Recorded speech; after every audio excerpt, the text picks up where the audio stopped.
Assalamualaikum warahmatullahi wabarakatuh. Kali ini saya akan menjelaskan mengenai ringkasan materi matematika kelas 7 semester 2, bab aritmetika sosial. Adapun yang dibahas yaitu mengenai untung dan rugi, harga jual dan harga beli, diskon, pajak, tara neto dan bruto, bunga tunggal beserta persentasenya masing-masing. Yang pertama, untung dan rugi. Untung. Kondisi untung itu diperoleh saat pendapatan lebih besar daripada modal. Dan rugi diperoleh saat pendapatan lebih kecil dari modal. Adapun balik modal yaitu saat pendapatan sama dengan modal. Jadi ini adalah ketiga kondisi yang bisa dialami oleh pedagang jika mereka sedang berjualan. Mereka bisa mendapatkan untung, bisa mendapatkan kondisi rugi, atau bahkan balik modal. Lanjut ke soalnya. Seorang pedagang donat menjual satu buah donat dengan harga Rp2.500. Hari ini terjual donat sebanyak 34 buah donat. Jika biaya yang ia keluarkan untuk memproduksi donat adalah Rp69.000, kondisi yang dialami pedagang donat hari ini adalah untung atau rugi. Sebutkan besar keuntungan atau kerugiannya. Jadi di sini yang sudah diketahui adalah modal Rp69.000 dan pendapatannya hasil dari harga satu buah donat dikali donat yang terjual yaitu 34, totalnya Rp85.000. Nah, karena pendapatan Rp85.000 lebih besar daripada modal Rp69.000, maka kondisi yang dialami pedagang itu adalah untung. Berapa untungnya? Untungnya itu adalah Rp85.000 dikurangi Rp69.000, hasilnya Rp16.000. Jadi kesimpulannya, kondisi yang dialami pedagang donat adalah untung sebesar Rp16.000. Soal berikutnya, seorang penjual buah mangga membeli 200 kg mangga dengan harga Rp1.300.000. Ia berhasil menjual 50 kg mangga dengan harga Rp12.000 per kilo, 100 kg mangga dengan harga Rp10.000 per kilo, 37 kg mangga dengan harga Rp7.500 per kilogramnya, 8 kg mangga dengan harga Rp5.000 per kilogramnya, dan sisanya tidak bisa dijual karena busuk. Kondisi yang dialami penjual adalah untung atau rugi. Sebutkan besar keuntungan atau kerugiannya. Di sini informasi yang bisa kita dapat dalam soal yaitu modalnya adalah Rp1.300.000 untuk 200 kg mangga. Dan untuk pendapatannya dia berhasil menjual yang pertama 50 kg seharga Rp12.000 ya. Jadi hasilnya Rp600.000. Yang berikutnya 100 kg seharga Rp10.000, dapat 1 juta hasil perkaliannya. Yang berikutnya 37 kg mangga dengan harga Rp7.500, hasilnya Rp277.500. Dan berikutnya 8 kg mangga dijual dengan harga Rp5.000, hasilnya Rp40.000. Untuk yang busuk itu tidak memiliki harga, berarti tidak akan menambah pendapatan pedagang tersebut, dan tidak perlu kita cari berapa kilogram yang busuk karena tidak dibutuhkan dalam pertanyaan soal ini. Nah, total pendapatannya adalah kita jumlahkan semuanya, hasilnya adalah Rp1.917.500. Nah, karena pendapatannya lebih dari modal, ya, kita bisa lihat Rp1.917.500 itu lebih besar dari Rp1.300.000, maka kondisinya untung, dan berapa untungnya tinggal kita cari selisih yaitu Rp617.500. Jadi kesimpulannya, kondisi yang dialami penjual mangga adalah untung sebesar Rp617.500. Nah, berikutnya menghitung persentase untung dan rugi. Persentase untung dan rugi selalu dihitung dari besar modal, ya. Jadi harus dihitung dari besar modal, bukan dari besar harga jual.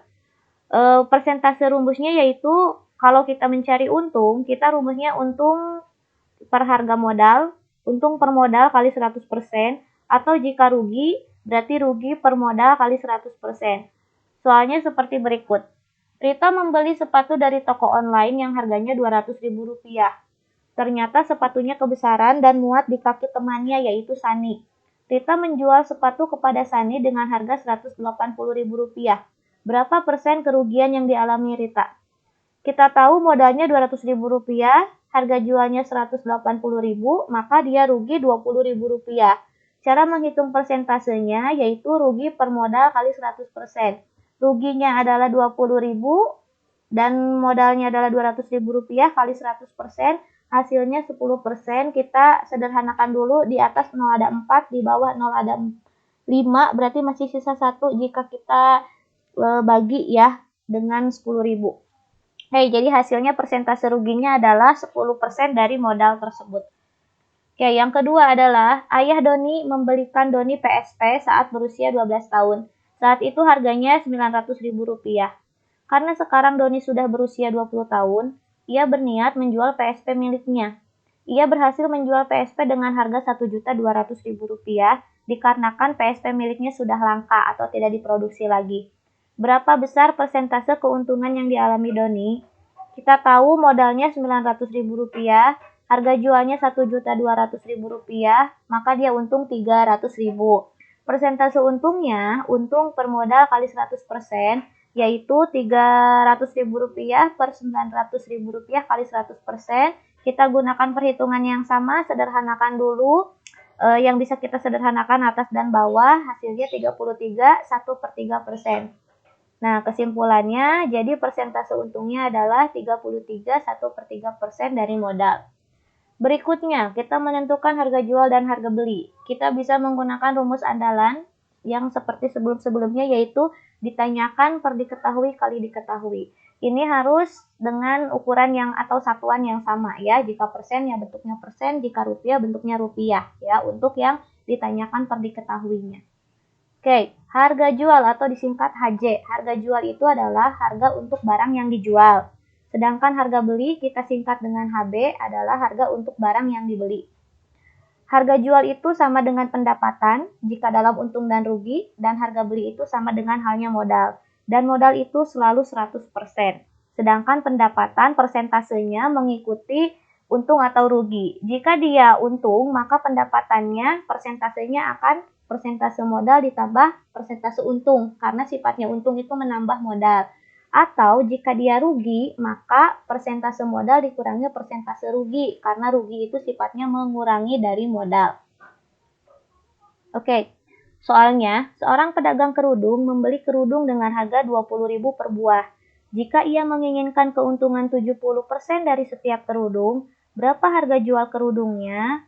Di sini kita tahu harga belinya sudah ada Rp20.000 dan kita tahu persentasenya adalah 100%. Karena harga beli itu adalah modal ya, selalu 100%. Dan untungnya kita belum tahu berapa rupiah, tapi kita sudah tahu persentasenya 70%. Dan untuk harga jualnya adalah kita belum tahu berapa rupiah dan bahkan itu yang ditanyakan, tapi kita sudah tahu persentasenya. Karena dia untung, maka persentase harga jualnya atau pendapatannya menambah dari modal, yaitu 100% ditambah persentase untung 70%, yaitu 170%.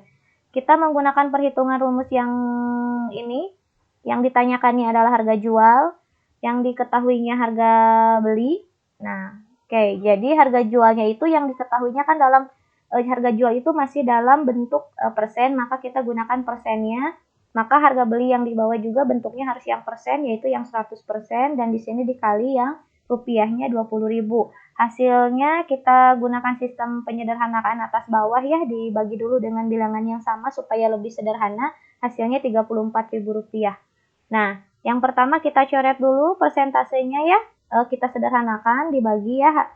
Kemudian 0 di 100 ini yang 2 kita sederhanakan dengan yang ada di 20.000 ini. Sisanya jadi Rp34.000. Jadi harga jual kerudung adalah Rp34.000. Yang berikutnya, kakak membeli seekor burung dengan harga Rp400.000. Kakak menjual kembali burung tersebut dengan kerugian 25% karena sedang membutuhkan biaya untuk membayar sekolah adiknya. Berapakah harga jual burung tersebut? Di sini kondisinya adalah rugi ya. Harga belinya Rp400.000, persentasenya 100%. Ruginya belum tahu berapa, persentasenya sudah ada dari soal 25%. Harga jualnya ini yang ditanyakan, tapi kita sudah tahu persentasenya. Karena rugi, maka harga jualnya itu mengurangi dari modal, yaitu 100 kurangi 70, 100 kurangi 25, mohon maaf ini 25% ya, belum teredit dari yang atas. 100% dikurangi ini 25%, hasilnya 75%. Sehingga kita gunakan rumus ini, yang ditanyakan harga jual, yang diketahuinya harga beli. Nah, harga jualnya masih dalam bentuk persen, 75%, maka harga belinya pun dalam bentuk persen, 100% kali 400.000, totalnya Rp300.000. Menggunakan cara yang sama, sederhanakan dulu, kita sederhanakan persentasenya, kemudian 02 yang di 100 dengan yang 400.000, jadi Rp300.000 untuk harga jual burung tersebut. Nah, berikutnya soal seorang pedagang isi ulang gas LPG menjual gas 3 kilo dengan harga Rp26.000. Dari penjualan tersebut, ia mendapat keuntungan 30%. Berapakah harga beli gas LPG tersebut? Nah, di sini kita harus pahami bahwa saat ia menjual 26.000, ini otomatis dia sudah mendapatkan untung 30%, ya. Jadi ini sudah harga ditambah untung. Nah, cara menghitungnya yaitu harga belinya kita belum tahu karena ditanyakan ya, tapi kita tahu persentasenya 100%. Untungnya kita belum tahu berapa rupiah, tapi persentasenya ada yaitu 30%. Dan harga jualnya kita sudah tahu yaitu 26.000, dan persentasenya karena ini untung berarti menambah dari modal 100% tambah 30% yaitu 130%. Sehingga yang ditanyakannya harga beli, diketahuinya harga jual. Kita tahu harga belinya dalam bentuk persen 100% per harga jualnya 130% kali 26.000, hasilnya Rp20.000. Jadi si pedagang tersebut membeli gas LPG-nya 20.000 dan dijual dengan 26.000. Itu artinya dia sudah mendapat untung 30%. Oke, yang berikutnya, ibu menjual tas miliknya dengan harga Rp240.000. Dari penjualan tersebut, ibu mengalami kerugian 20%. Ini sama halnya dengan yang atas, harga Rp240.000 itu sudah termasuk rugi 20%. Nah, berapa harga beli tas tersebut? Oke, untuk harga belinya ditanyakan, yang diketahuinya 100%. Ruginya belum tahu berapa rupiah, tapi sudah tahu 20%. Harga jualnya sudah ada Rp240.000 dan persentasenya pun tinggal kita kurangi modal atau harga beli dikurangi rugi, yaitu 80%. Nah, sehingga kita gunakan rumus yang sama, harga beli yang ditanyakan per harga jual yang diketahui dikali harga jual.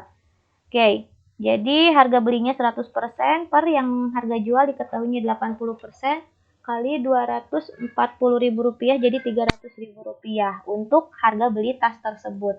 Berikutnya mengenai diskon. Diskon atau potongan harga sifatnya mengurangi harga awal atau mengurangi modal, ya.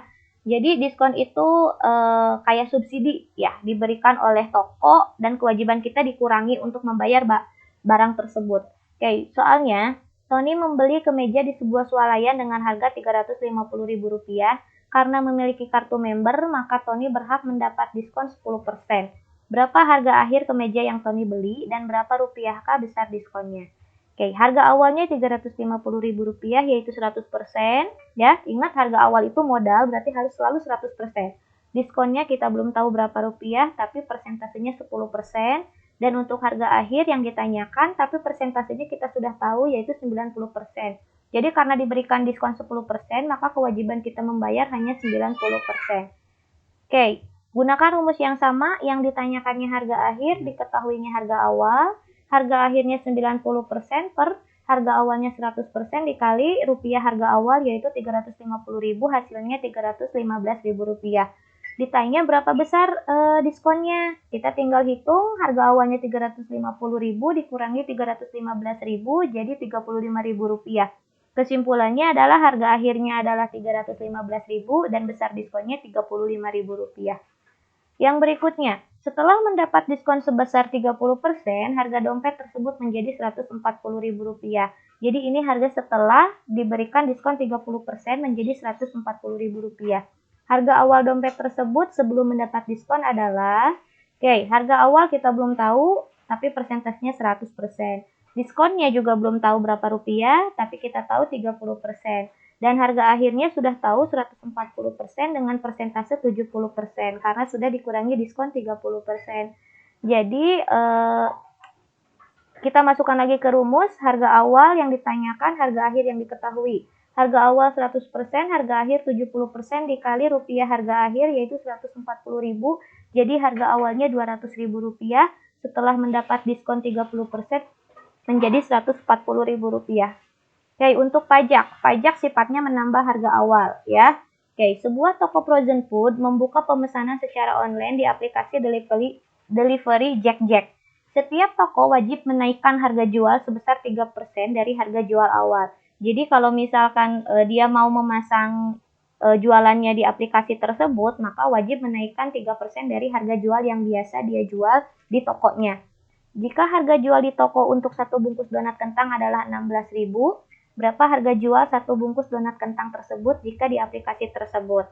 Oke, harga awalnya kita tahu, harga jual awal ya, ini maksudnya si pedagang tersebut menjual Rp16.000 jika belum masuk aplikasi tersebut atau 100%. Kemudian dikenakan pajak nggak tahu berapa rupiah, yaitu 3%-nya. Dan harga akhirnya yang ditanyakan, karena pajak itu sifatnya menambah, maka harga akhirnya itu harus 100% tambah 3% jadi 103%. Kita gunakan rumus yang sama, ditanya harga akhir, diketahui harga awal, maka harga akhirnya itu kan dalam bentuk persen, 103% per harga awal 100% kali rupiah harga awal 16.000, totalnya 16.480.000. Nah, jadi toko tersebut harus menjual satu bungkus donat kentang lebih mahal di aplikasi karena itu peraturannya ya, harus nambah 3% dari harga jual yang biasanya. Oke. Berikutnya soalnya yaitu pulang sekolah Roni mampir ke sebuah restoran untuk membeli beberapa makanan pesanan adiknya. Total makanan yang dibeli oleh Roni adalah 70.000. Harga tersebut belum termasuk pajak PPN sebesar 10%. Jadi ada di beberapa restoran dikenakan pajak 10% dari setiap pemesanan makanan. Besar biaya yang harus Roni bayar di kasir adalah berapa, dan jika Roni membayar dengan uang 100.000, berapakah kembaliannya? Jadi ada dua pertanyaan yang harus kita jawab. Harga awalnya Rp70.000, yaitu 100% sebelum diberikan pajak. Setelah diberikan pajak, kita nggak tahu berapa rupiah pajaknya, tapi yang jelas 10%. Harga akhirnya yang kita tanyakan, dan persentasenya karena pajak itu sifatnya menambah, berarti harga akhirnya menjadi 110%. Masukkan lagi ke rumus yang awal, ditanyakan harga akhir, diketahui harga awal, harga akhirnya 110%, harga awalnya 100% dikali rupiah harga awal, jadi total yang harus dibayar adalah 77.000, dan jika dibayar dengan 100.000 rupiah, maka kembaliannya 23.000. Nah, berikutnya tara, neto, dan bruto. Tara itu adalah berat kemasan, neto itu adalah berat isi, bruto itu adalah berat kotor, atau hasil dari berat total isi ditambah kemasan. Nah, dan bruto itu selalu 100%. Sedangkan tara dan neto adalah kombinasi bagaimana caranya jika dijumlahkan menjadi 100%.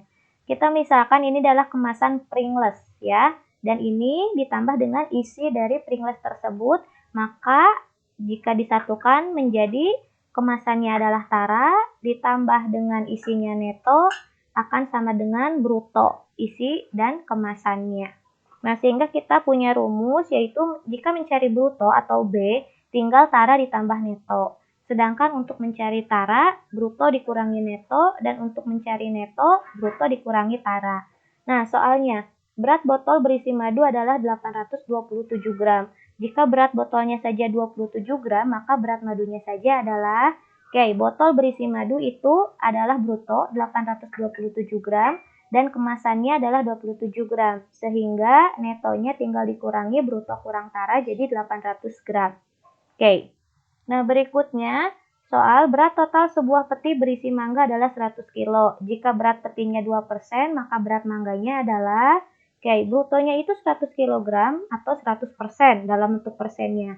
Taranya belum tahu, tapi persentasenya 2%.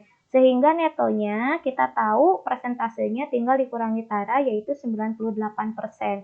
Gunakan rumus yang sama, ditanyakan per diketahui kali diketahui, ditanyakannya neto, diketahuinya bruto, jadi 98% per 100% kali 100 jadi 98 kg untuk mangganya saja. Berikutnya, berat isi telur adalah 24 kg. Jika berat petinya 4%, maka berat total peti berisi telur adalah, brutonya kita belum tahu, tapi tahu persentasenya 100%. Untuk taranya, kita belum tahu berapa, tapi sudah ada 4% persentasenya. Dan untuk netonya sudah tahu 24 kg dan persentasenya bisa dihitung dengan mengurangi dengan persentase tara yaitu 96%. Hasilnya ditanyakannya bruto per neto dikali neto yaitu 100% per 96% kali 24 hasilnya 25 kg. Nah, jadi berat total peti berisi telur itu adalah 25 kg. Nah, berikutnya soal berat beras di dalam karung adalah 19,6 kg atau setara 98% dari berat keseluruhan. Maka berat karungnya saja adalah, brutonya kita belum tahu tapi tahu 100% persentasenya. Netonya 19,6 karena berat berasnya saja yaitu 98%-nya. Untuk tara kita yang ditanyakan dan persentase taranya tinggal 100 kurangi 98 jadi 2%. Sehingga jawabannya ditanyakan tara diketahui neto dikali neto ya. Taranya 2% per neto 98% dikali 19,6 hasilnya 0,4 kg. Jadi berat karungnya saja adalah 0,4 kg. Untuk bunga tunggal. Bunga tunggal ini berlaku untuk tabungan atau pinjaman. Oke ya. Cukup sekian dulu ya karena ada sesuatu yang ada suatu masalah ya. Jadi diakhiri dulu sampai tadi tara, neto, dan bruto, nanti dilanjut untuk bunga tunggal. Oke, itu saja. Wassalamualaikum warahmatullahi wabarakatuh. Jangan lupa subscribe dan like ya.